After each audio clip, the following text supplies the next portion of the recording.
Megastar Chiranjeevi రాజకీయాలకు దశాబ్ద కాలానికి పైగానే దూరంగా ఉంటూ వచ్చారు. నిన్న రాత్రి చిరంజీవి చేసిన కామెంట్స్ మరోసారి చర్చకు దారితీశాయి. సుమారు 14 ఏళ్ల తర్వాత ప్రజారాజ్యం ప్రస్తావన తీసుకొచ్చారు. ప్రజారాజ్యమే జనసేనగా రూపాంతరం చెందిందంటూ ఆయన చెప్పడంతో కార్యక్రమానికి వచ్చిన ఫ్యాన్స్ ఈలలతో మోత మోగించారు.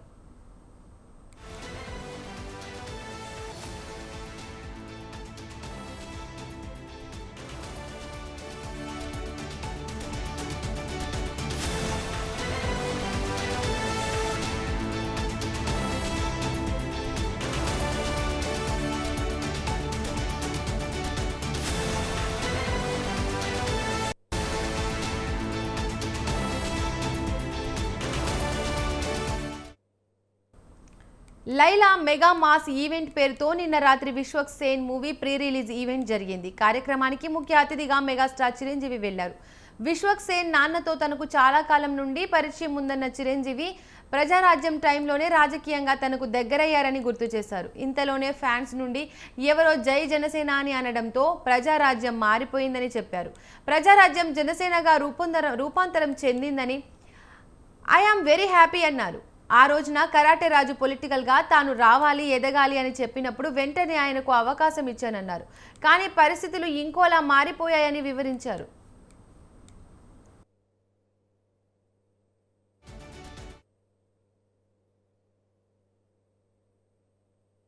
కరాటే రాజుగారు అంటారు. ఈయన 17 ఏళ్ళు అయిపోయిందేమో కదా. ఆ టైంలో నాతో పరిచయం, ప్రజారాజ్యంలో ఆయన ఉండి ఆయన ఒక రాజకీయగా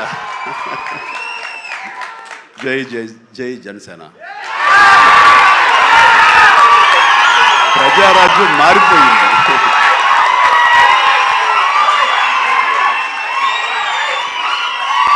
ప్రజారాజ్యం రూపాంతరం చెందింది జనసేనగా. I'm very happy.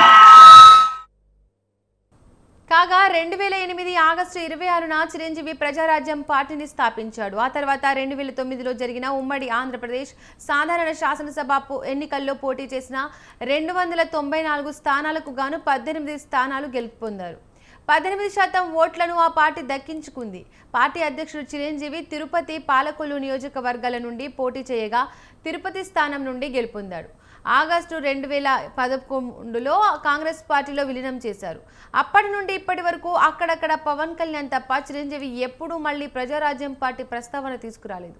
సడన్ గా మళ్ళీ ప్రజారాజ్యమే జనసేనగా రూపాంతరం చెందిందని మాట్లాడడంతో ఫ్యాన్స్ ఖుషి అవుతున్నారు.